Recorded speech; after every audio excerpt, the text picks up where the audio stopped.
तो चलिए सीधे आज के इस एक्सप्लेनर में चलते हैं। बात हो रही है 2027 की जनगणना की और हम समझेंगे कि इसका सबसे बुनियादी हिस्सा यानी नजरी नक्शा या लेआउट मैप आखिर कैसे तैयार किया जाता है। ये कोई मामूली कागज नहीं है, बल्कि पूरे देश के डेटा कलेक्शन की सबसे मजबूत नींव है। इस पूरी प्रक्रिया को समझने के लिए हम इसे कुछ हिस्सों में बांटेंगे। पहले इसका असली मकसद समझेंगे, फिर नक्शा बनाने के 5 सुनहरे नियम, कुछ खास सिंबल्स, बेहद दिलचस्प स्नेक नंबरिंग का तरीका, वेरिफिकेशन और आखिर में देखेंगे कि आजकल के स्मार्ट डिजिटल टूल्स इसमें कैसे मदद कर रहे हैं। तो सबसे पहले बात करते हैं इसके सबसे बड़े उद्देश्य की, यानी टोटल कवरेज कैसे पक्का किया जाए। देखिए, नजरी नक्शा बनाने का सीधा सा मतलब है कि जो इन्यूमरेशन ब्लॉक मिला है उसका चप्पा चप्पा कवर हो। ना तो कोई घर छूटना चाहिए और ना ही कोई घर 2 बार गिना जाना चाहिए। सैटेलाइट इमेज को देखकर एक आसान सा जियोग्राफिकल रफ स्केच बनाना होता है। ये कोई हाई-फाई आर्किटेक्चरल डिज़ाइन नहीं है, बल्कि एक ऐसा प्रैक्टिकल लेआउट है जिसे देखकर कोई भी इंसान उस ब्लॉक के किसी भी घर तक आसानी से पहुंच सके। अब इस नक्शे को बनाने से पहले 5 ऐसे सुनहरे नियम हैं जिनसे बिल्कुल भी समझौता नहीं किया जा सकता। ये 5 नियम एकदम पक्के हैं। पहला, कागज के सबसे ऊपर उत्तर यानी नॉर्थ दिशा दिखाने वाला एक तीर होना ही चाहिए। दूसरा, पड़ोसी ब्लॉक्स की बाउंड्री को एकदम साफ-साफ डैश डॉट डैश लाइन से दिखाना है।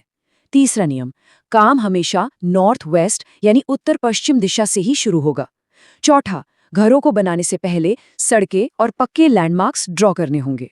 और पांचवा, सबसे जरूरी नियम, हमेशा A4 कागज और सिर्फ पेंसिल का ही इस्तेमाल करना है ताकि कोई गलती हो तो उसे आसानी से मिटाया जा सके। इन नियमों के साथ साथ नक्शे में स्पष्टता होना बहुत जरूरी है। साफ बाउंड्री लाइन और परमानेंट लैंडमार्क जैसे कोई मंदिर या रेलवे लाइन नक्शे में जान डाल देते हैं। लेकिन हाँ, ओवरराइटिंग या बार बार काट छाट करने से सख्ती से बचना है और कोई भी इमारत बिना नंबर के नहीं छूटनी चाहिए। एक अच्छे नजरी नक्शे की असली पहचान ही उसकी क्लैरिटी है।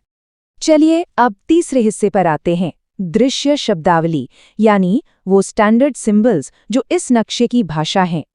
जरा सोचिए, पूरे देश में लाखों नक्शे बन रहे हैं, तो उनमें एकरूपता कैसे आएगी? इसके लिए सख्त हिदायत है कि सिर्फ तय किए गए अधिकृत सिंबल्स का ही इस्तेमाल हो। अपनी मर्जी से फूल पत्ती नहीं बना सकते। इमारतों के लिए खास आकार हैं, पक्की सड़कों के लिए दोहरी लाइनें, कच्ची पगडंडियों के लिए डैश वाली लाइनें और नदी नालों के लिए लहरदार रेखाएं ही इस्तेमाल करनी होती हैं। इमारतों के सिंबल्स को थोड़ा और बारीकी से समझते हैं। अगर कोई पक्का मकान है तो उसके लिए एक चौकोर बॉक्स यानी स्क्वायर बनेगा और कच्चे मकान के लिए एक तिकोना यानी ट्रायंगल। अब इसमें भी एक पेंच है।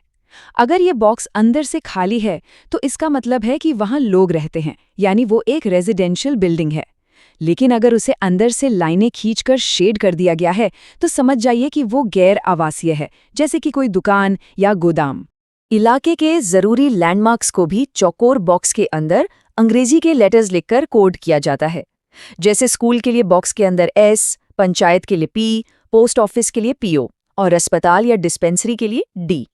इससे होता यह है कि नक्शा देखते ही ये अहम जगह तुरंत पहचान में आ जाती हैं और आगे चलकर कोई कंफ्यूजन नहीं होता।